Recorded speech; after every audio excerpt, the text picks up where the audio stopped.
लेके पहला पहला प्यार भर के आंखों में खुमार, जादू नगरी से आया है कोई जादूगर।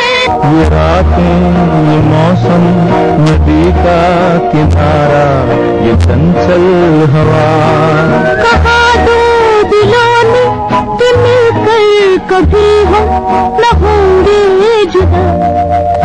भूली बिसरी गीत देखना ना भूलिए।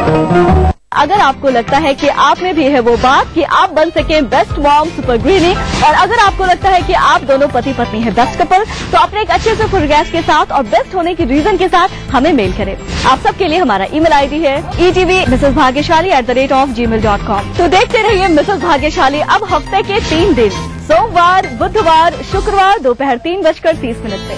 अब आप पुनः प्रसारण भी देख सकते हैं। जी हाँ, यानी कि हफ्ते के 3 दिन, मंगलवार, गुरुवार और शनिवार सुबह 11:30 पर सिर्फ ETV बिहार झारखंड। इस कार्यक्रम के सह प्रायोजक हैं टोरियन वर्ल्ड स्कूल, 2 कदम आगे। पूरे परिवार का हेल्थ टॉनिक आइडोफॉल। आप healthy, India healthy. Your dream comes true, NSIBM Jamshedpur. Little Wing School, Krishna Nagar, Boti Mor, Ranchi. Grizzly Vidyalaya Koderma. बात करेंगे झारखंड की। झारखंड हाईकोर्ट ने PA विकास पांडे अपहरण मामले में वारंटी सीता सोरेन को 6 मई तक गिरफ्तार करने के निर्देश दिए हैं। अगर इस दौरान झारखंड मुक्ति मोर्चा विधायक की गिरफ्तारी नहीं होती है तो गृह सचिव और DGP को कोर्ट में हाजिर होने का आदेश दिया है। वहीं दूसरी तरफ कोर्ट ने हॉर्स ट्रेडिंग मामले में दायर CBI की स्टेटस रिपोर्ट पर नाराजगी जाहिर की है। कोर्ट ने CBI को निर्देश दिया है कि 6 मई तक चार्जशीट दाखिल करे।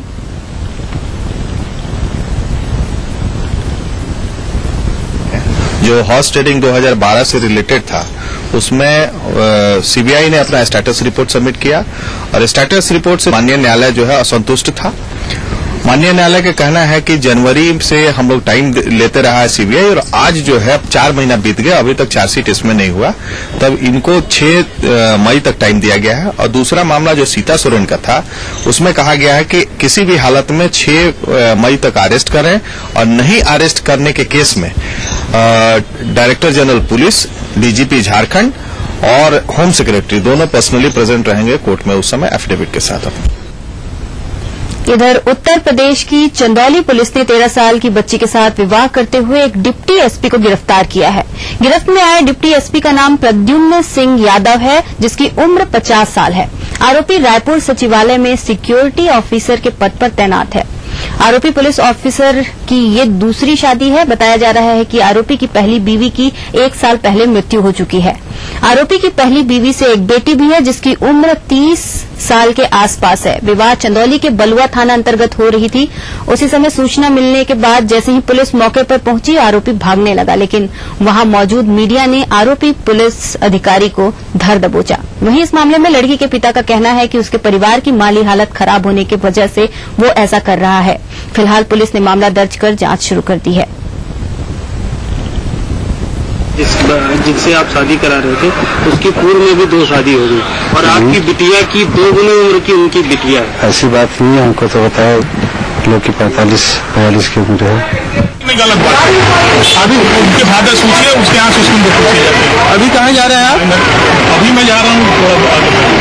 आप दूल्हे हैं, आपने ये जानकारी नहीं उठानी चाहिए कि वो माइनर है कि नहीं माइनर है। तो आप फिर यहाँ से अचानक निकले चले जा रहे थे, माला फेंक रहा है और सब कुछ उतारे हुए हैं। गर्मी के कारण मेरे को गर्मी लग रही, मेरे को चुन बैठा तो फिर आता हूँ। सूचना मिली थी कि एक व्यक्ति की एक नाबालिग बालिका के साथ एक विवाह हो रहा है, जिसकी सूचना पर पुलिस ने वहां जाकर के एक व्यक्ति को गिरफ्तार किया है। और जानकारी करने पर यह पता चला कि वो लड़की की आयु भी जो है, उनको वर्ष 99 की पैदाइश है, 14 वर्ष उसकी उम्र है लड़की की। इनके खिलाफ मुकदमा पंजीकृत करके कार्रवाई की जा रही है, और इसके बाद एक रिपोर्ट जो है वहां के संबंधित विभाग को भेज दी जाएगी। बात करेंगे यूपी के एटा की, जहां महिला आयोग की पूर्व सदस्य और प्रदेश की बाल कल्याण समिति की सदस्य सुजाता वर्मा की गोली मारकर हत्या कर दी गई है। हत्यारे घटना को अंजाम देकर मौके से फरार हो गए। फिलहाल पुलिस मौके पर पहुंच गई है और मामले की तफ्तीश शुरू कर दी है।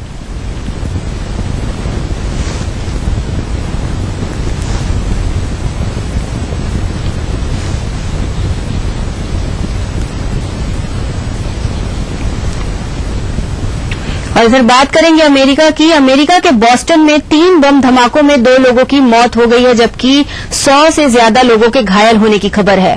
पीटीआई के मुताबिक पहले 2 धमाके बॉस्टन मैराथन के दौरान हुए। ये धमाके मैराथन शुरू होने के 2 घंटे बाद फिनिश लाइन के करीब सबवे में हुए, जिनमें 2 लोगों की मौत हो गई और करीब 40 लोग घायल हो गए। तीसरा धमाका JFK लाइब्रेरी के पास हुआ। फिलहाल बॉस्टन पुलिस ने धमाकों के आतंकी हमला होने की पुष्टि नहीं की है। हालांकि अमेरिकी राष्ट्रपति बराक ओबामा ने शहर के हालात का जायजा लेने और राहत और बचाव कार्यों की जानकारी के लिए बॉस्टन शहर के मेयर टॉम मेनिनो और गवर्नर डेवल पैट्रिक से बात की है। दूसरी तरफ न्यूयॉर्क और वाशिंगटन में भी सुरक्षा व्यवस्था कड़ी कर दी गई है। आपको बता दें कि अमेरिका के बॉस्टन में 3 बम धमाके हुए थे, जिसमें 2 लोगों की मौत हो गई है।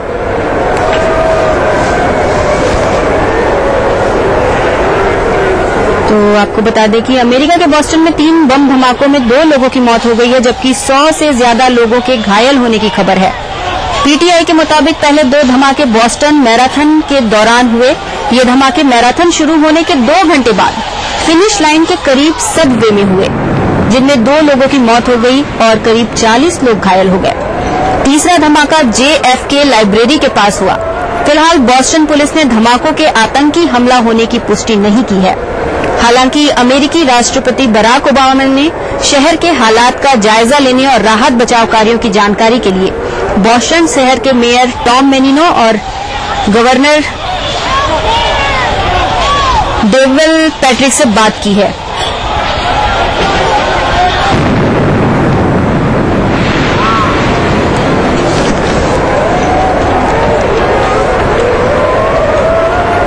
बता दें कि धमाकों के बाद अमेरिका में जो सुरक्षा व्यवस्था है उसे बढ़ा दी गई है। 3 बम धमाके हुए थे यहां। मैराथन में फिनिश लाइन के पास हुए थे 2 धमाके, और जो तीसरा धमाका था वो JFK लाइब्रेरी के पास हुआ था।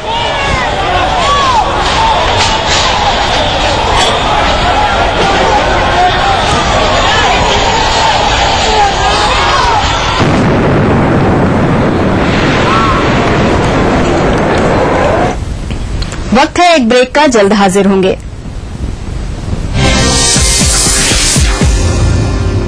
की प्राचीन मौलिक खोज है योग, जो बनाए तन मन का संतुलन, जोड़े आत्मा को परमात्मा से, बढ़ाए शरीर की प्रतिरोधक क्षमता। रोग से बचने का सबसे आसान मंत्र योग मंत्र। देखिए इस समय पर। बनाना हो घर का खाना या मस्ती हो पार्टी की, या फिर खुमार हो त्योहारों का,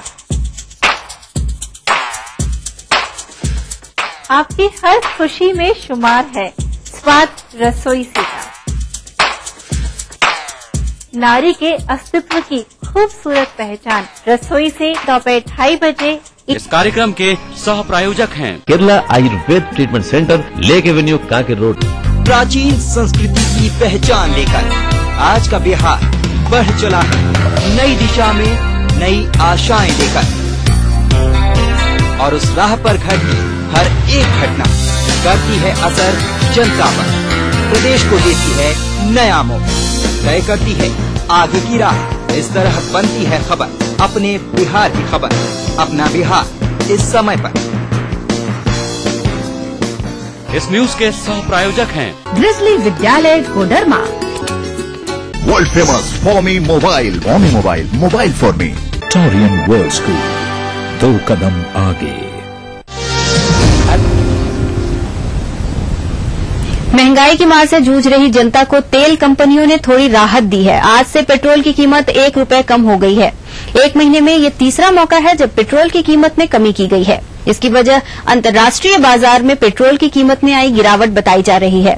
इस कमी के साथ ही दिल्ली में पेट्रोल की कीमत प्रति लीटर 66.09 रुपए, कोलकाता में 73.48 रुपए, मुंबई में 72.88 और चेन्नई में 69.08 रुपए हो गई है।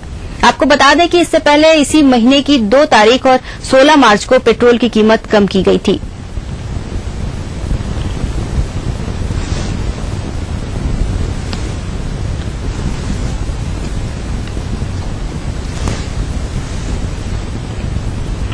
उपराष्ट्रपति हामिद अंसारी और ताजिकिस्तान के राष्ट्रपति इमोमाली रहमान ने सोमवार को द्विपक्षीय सहयोग, सुरक्षा और सीमा पार आतंकवाद के मुद्दे पर चर्चा की। दोनों नेताओं ने इस बातचीत को काफी सकारात्मक बताया है।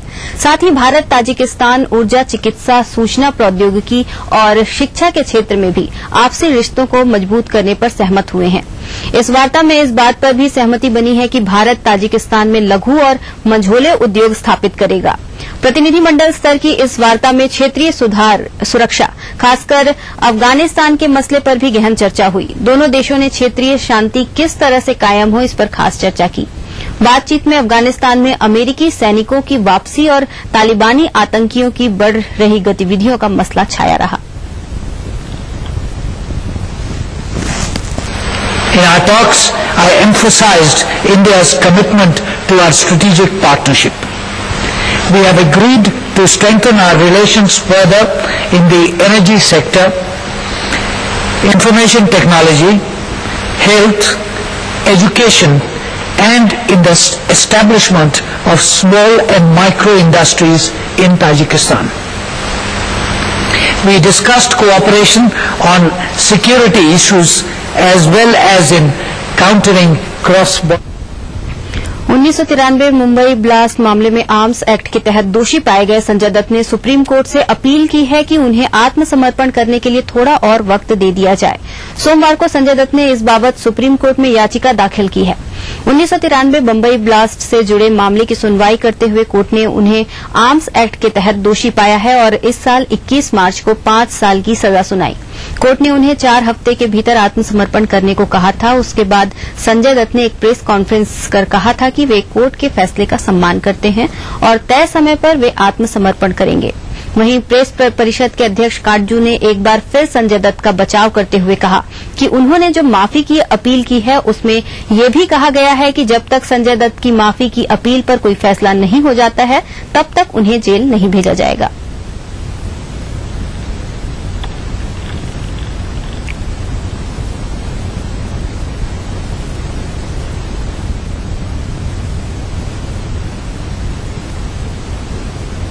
राम अगर 5 साल की इक्विवेलेंट सजा भुगत चुका है, 18 महीने जेल में रहा, उसके बाद 5 साल लगे उसको अपना करियर रिस्टोर कराने में, क्योंकि वो ब्रांड कर दिया गया था एज ए टेररिस्ट और फिल्में नहीं मिलती थी उसको, बैंक लोन नहीं मिलते थे।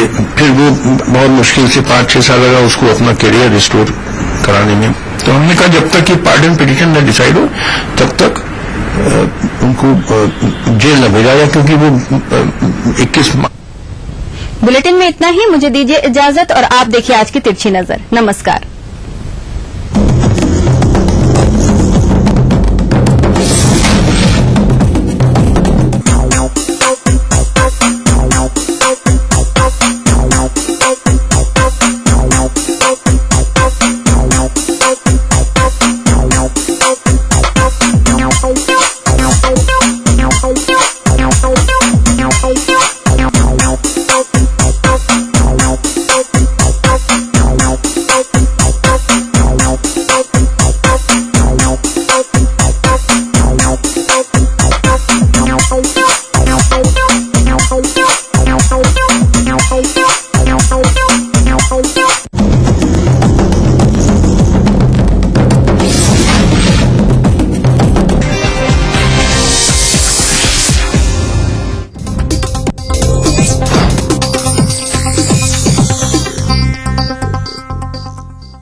ईटीवी के सभी प्यारे दर्शकों का योग मंत्र में स्वागत है। मैं योग गुरु डॉक्टर महेंद्र सिंह और मेरे साथ में है मेरी सहयोगी डॉक्टर नेहा। आज हम करेंगे हलासन का अभ्यास, लेकिन इससे पहले एक बार फिर से देख लेंगे कल हमने जिस आसन का अभ्यास किया था। वक्रासन को करने के लिए दोनों पैर सामने से खोल लें। पहले दोनों पैर मिलाकर रखें, दोनों हाथ थाइस के पास में रखें, रीढ़ की हड्डी को भी बिल्कुल सीधा रखें, दृष्टि सामने रखते हुए अब धीरे से अपने बाएं पैर को, लेफ्ट लेग को घुटने से मोड़ते हुए दाहिने पैर के नीचे की तरफ ले जाएंगे और दूसरे पैर को बिल्कुल सीधा रखेंगे। अब जो पैर ऊपर की तरफ मोड़ रखा है उसका विपरीत हाथ कोहनी से मोड़ते हुए थाइस का अधिकतम प्रेशर पेट की तरफ बनाएंगे और दूसरा हाथ कमर के पीछे लपेट लेंगे।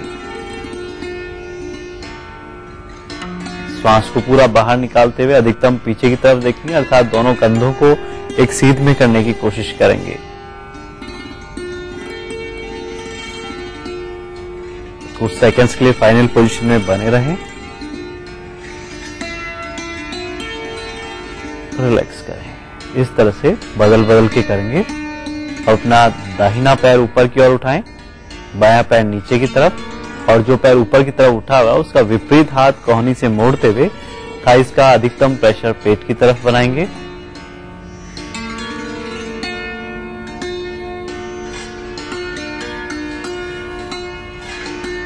बदल बदल के करते रहें इस तरह से। हलासन को करने के लिए अपने पीठ के बल लेट जाएं सबसे पहले। अब धीरे धीरे दोनों पैरों को 90 डिग्री कोण पर ऊपर उठाएंगे। अब धीरे धीरे पैरों को और ऊपर की ओर उठाएं, कमर पर सपोर्ट कर लें अर्थात सर्वांग आसन की स्थिति में जाएं और धीरे धीरे श्वास को पूरा बाहर निकालते हुए दोनों पैरों को अर्थात पैर के पंजों को सिर की तरफ ले जाएं। पैर के पंजों को जमीन से छुआ दें। कुछ सेकंड्स के लिए रुके रहें इसी पोजीशन में। दोनों हाथों को बिल्कुल सीधा कर लें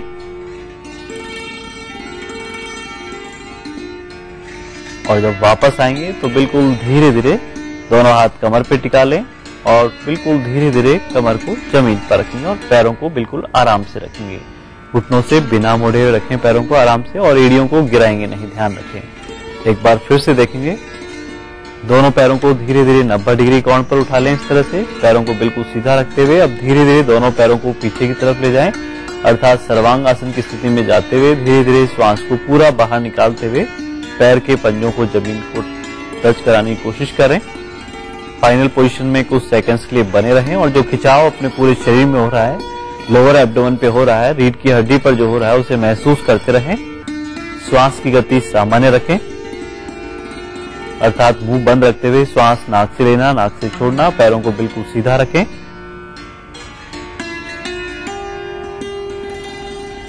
और बिल्कुल धीरे धीरे वापस आ जाएं अर्थात पैर की एड़ियों को गिराएंगे नहीं, बिल्कुल आराम से रखेंगे, रिलैक्स करेंगे, सामान्य कर लेंगे श्वास को। बेहद उपयोगी है ये हलासन का अभ्यास, विशेषकर जिनको थायराइड या पैराथायराइड संबंधी शिकायत रहती है, डायबिटीज है, मोटापा जिनको रहता है, उनके लिए तो बेहद उपयोगी है ये हलासन का अभ्यास। लेकिन ध्यान रखें, जिनको भी चक्कर अधिक आते हों या फिर हाई बीपी, हार्ट की प्रॉब्लम हो, स्लिप डिस्क की शिकायत जिनको हो, कमर दर्द जिनको हो, वे इस आसन का अभ्यास बिल्कुल भी नहीं करें और करें तो किसी योग गुरु की देखरेख में ही करें। आज का योग मंत्र है, कोई भी आसन या प्राणायाम करते समय ध्यान रखें कि पहले श्वास की प्रक्रिया सामान्य रहे अर्थात श्वास भरते समय किसी भी आसन का अभ्यास बिल्कुल भी नहीं करें। जब श्वास की गति बिल्कुल सामान्य रखें तभी किसी आसन का अभ्यास करें। तो आज के लिए बस इतना ही। कल हम फिर हाजिर होंगे एक नए योग मंत्र के साथ। तब तक के लिए नमस्कार।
बन के पसीना सींचता है धरती का सीना।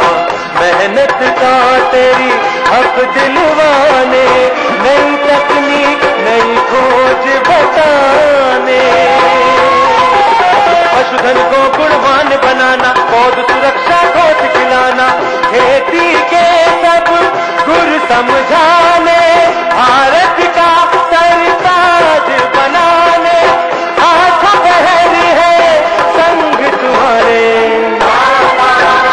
अन्नदाता,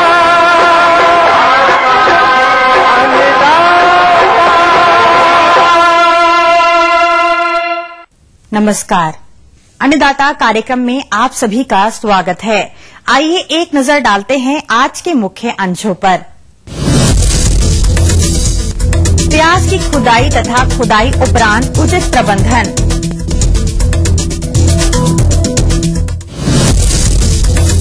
अंडा एकत्रीकरण, श्रेणीकरण, भंडारण एवं विक्रय कब एवं कैसे करें।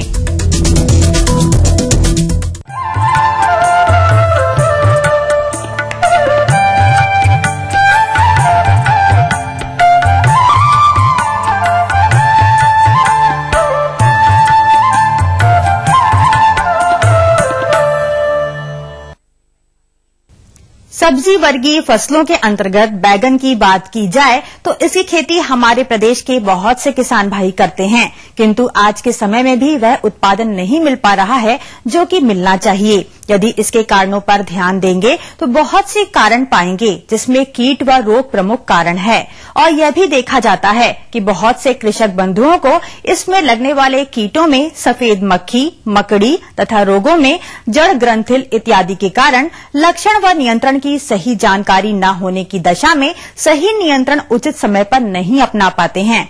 परिणाम स्वरूप उपरोक्त रोगों व कीटों के द्वारा फसल प्रभावित हो जाती है। अंत में आने वाले दिनों में किसान भाइयों को प्रति इकाई क्षेत्रफल से बहुत कम उपज में संतोष करना पड़ता है। कुछ इसी प्रकार की जानकारी चाह रहे हैं ग्राम रामपट्टी, जिला मधुबनी के कृषक सुरेश कुमार साहू। दिसंबर में इसमें रोपाई किए हैं, इसमें 2 सिंचाई कर चुके हैं। इसमें जो है मुरझापन आता है, बांझीपन भी आता है। इसके बाद ज्यादातर मान के चले अप्रैल से मई तक में ज्यादा धूप होता है, उसमें कीड़ा इतना लग जाता है कि रोकने कितना भी दवाई छींटते हैं काम नहीं कर पाता। अतः किसान भाइयों, फलन की अवस्था पर बैगन की फसल में लगने वाले कीट व रोगों का प्रबंधन कैसे किया जाए जिससे रोग व कीट मुक्त रहते हुए फसल से अच्छा उत्पादन मिले, इस विषय पर जानकारी के लिए हमारे बीच उपस्थित हैं मधुबनी के विषय विशेषज्ञ S.A. रब्बानी। खास करके अभी जो गर्मी का मौसम देखने शुरू हो गया, तापमान बढ़ रहा है, तो इस समय जो है बैगन जो खेत लगा हुआ है उसमें बहुत विशेष ध्यान देने की बात है। अच्छी उपज प्राप्त करने के लिए किसान भाई उस पर निरंतर अपना ध्यान दें। खास करके अभी उसमें निकाई गुड़ाई करने के बाद घास खरपतवार जितना है उसको निकाल दें और सिंचाई करें। अभी अक्सर देखा जाता है कि गर्मी के बढ़ने के साथ साथ जो है पौधे देखते हैं उसमें फल जो है फलन कम होने लगता है और कुछ जगह जो है जो खास करके व्हाइट फ्लाई का जो है जो सफेद मक्खी का प्रकोप बहुत ज्यादा होने लगता है। तो आप उसमें जो है इमिडाक्लोरोपिड या आप मेटासिस्टॉक्स जो भी उपलब्ध हो उसका जो है 1 से 1.5 ml जो है प्रति लीटर के पानी के हिसाब से घोल बनाकर उसका स्प्रे करें। अगर इमिडाक्लोरोपिड करें तो उसका 1 ml जो है 3.5 लीटर के हिसाब से पानी में घोल बना के उसका जो है हफ्ते दिन पे जिसको आप स्प्रे करेंगे तो इससे जो है इस कीड़े से आप बच सकते हैं। इसके साथ साथ जब जैसे गर्म हवा चलती है तो उसमें माइट्स, जिसको हम एग्रीकल्चर माइट्स लाल मकड़ी जो कहते हैं, उसका ही प्रकोप बहुत ज्यादा होता है, जिससे आप देखते होंगे कि पूरा पत्ता जो है वो जाल की तरह पूरा ढक जाता है और धीरे धीरे पत्ता का पूरा रस चूस के वो पत्ता पीला हो जाता है और उसमें फल प्रभावित होता है और उसका बढ़वार भी रुक जाता है। ऐसी स्थिति तो उसमें आपको अक्सर पत्ता को जो आप नीचे उठा के देखेंगे तो उसके नीचे बहुत सा छोटे छोटे जो कीड़े जो माइट मकड़ी जो है जो एग्रीकल्चर माइट होता है आप नजर आएगा लाल कलर रंग का।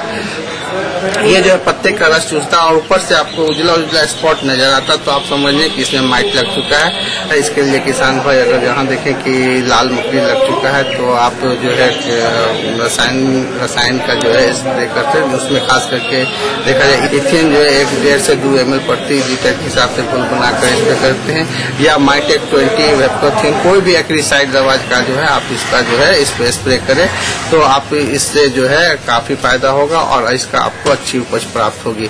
उसी तरह के खास करके अभी देखा जाता है कि बैगन में गर्मी के समय में नेमाटोड्स का भी प्रकोप होता है, तो उसके लिए किसान भाई आप जिस खेत में बैगन में नेमाटोड्स खास करके बैगन या सोलेनेसी ग्रुप का जो भी फसल लगाते हैं, खास करके बैगन, मिर्ची, टमाटर, तो उसमें इस तरह का रूट नॉट जिसको नेमाटोड कहते हैं जड़ में गांठ बन जाती है और उसका जो है उसका प्रकोप होने से काफी नुकसान, खास करके इसका पता इसका इफेक्ट जब जो बड़ा पौधा होता है, जब फलन की स्थिति में तो उस समय होता है और काफी नुकसान हो जाता है।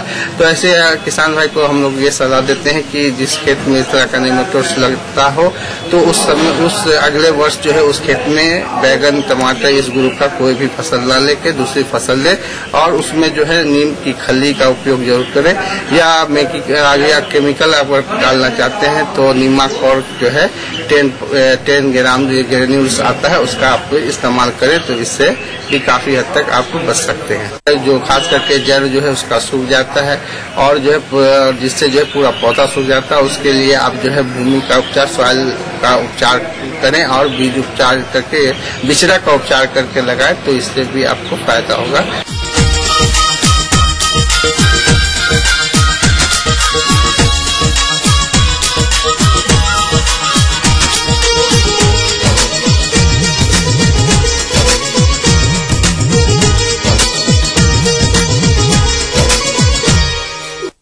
किसान भाइयों, मसाला वर्गीय फसलों में प्याज का नाम प्रमुखता से लिया जाता है, तो जिन किसान भाइयों ने समय से इसकी रोपाई की होगी उनकी फसल इस समय खुदाई योग्य तैयार हो गई होगी, जिसकी सही ढंग से खुदाई करके हम उसे भंडारित कर अधिक समय तक उपयोग में ला सकें। इसके लिए खुदाई करते समय हमें कुछ आवश्यक बातों को ध्यान में रखना नितांत आवश्यक है, जैसे खुदाई योग्य फसल की सही पहचान करना, खुदाई की सही विधि को अपनाना, खुदाई के बाद छटाई करना एवं उसका भंडारण करना इत्यादि। यदि हमारे किसान भाई इन सब बातों पर ध्यान नहीं देंगे तो अभी तक की सारी मेहनत बेकार चली जाएगी और प्याज सड़ने लगेगी, जिसका उचित बाजार भाव न मिलने के साथ साथ अधिक समय तक भंडारित भी नहीं किया जा सकता है। अतः किसान भाइयों, प्याज की खुदाई करने में किन किन बिंदुओं पर प्रमुखता से ध्यान देने की आवश्यकता होती है। खुदाई से पूर्व हमारे किसान भाइयों को सर्वप्रथम फसल के पकने की जानकारी होनी चाहिए। फसल की पहचान विभिन्न किस्मों के अनुसार 3 से 6 माह में पककर तैयार हो जाती है। अगेती प्रजातियों के अंतर्गत Agrifound red, Punjab red brown, इसकी परिपक्वता अवधि 65 से 70 दिन की होती है। मध्यम प्रजाति के अंतर्गत एग्री डार्क रेड, अर्का कल्याण, बसंत 10, इसकी परिपक्वता अवधि होती है 95 से 110 दिन। पिछेती किस्मों के अंतर्गत एग्री फाउंड लाइट रेड, पूषा माधुरी, पूषा रेड, पूषा व्हाइट फाउंड इत्यादि, इसकी परिपक्वता अवधि 160 से 165 दिन तक की होती है। साधारण तौर पर जब प्याज की फसल की 25 से 50% पौधों की पत्तियां धीरे धीरे पीली पड़कर सूख जाए एवं संपूर्ण फसल मुरझाने लगे तथा कंदों का बाहरी आवरण कड़ा हो जाए, तो हमें समझ लेना चाहिए कि हमारी फसल पक चुकी है। अच्छी तरह पक चुकी फसल की खुदाई करने के लिए खुदाई से 8 से 10 दिन पूर्व हल्की सिंचाई कर देना चाहिए, ताकि कंद आसानी से बाहर निकल सके। हल्की भूमियों में प्याज को उखाड़ने का काम हाथों द्वारा खींचकर किया जा सकता है, किंतु दोमट एवं भारी जमीन में प्याज की खुदाई हल चलाकर फावड़ा, खुरपी या गैती द्वारा सावधानी पूर्वक करना चाहिए। प्याज की खुदाई के बाद तेज चाकू या हंसिया की सहायता से कंद को 2 से 2.5 सेंटीमीटर ऊपर से पौधों से अलग कर लेना चाहिए तथा यथाशीघ्र छटाई कर देनी चाहिए। वस्तुतः आजकल कंदों की कटाई हेतु श्रमिकों के अभाव के चलते यंत्रों का प्रयोग भी किया जाने लगा है। इससे समय और श्रम दोनों की ही बचत होती है, क्योंकि श्रमिकों के द्वारा बल्बों की 2 से 3 क्विंटल कटाई प्रतिदिन की जाती थी, वहीं पर इस मोटर चलित यंत्र के द्वारा 10 से 12 क्विंटल प्रतिदिन की कटाई की जा सकती है। साथ ही पारंपरिक विधि द्वारा 5 से 7% तक बल्बों की कटाई के पश्चात उसकी गुणवत्ता खराब हो जाती है। वहीं इस यंत्र द्वारा कटाई करने पर एक समरूप कटाई होती है, जिससे लंबे समय तक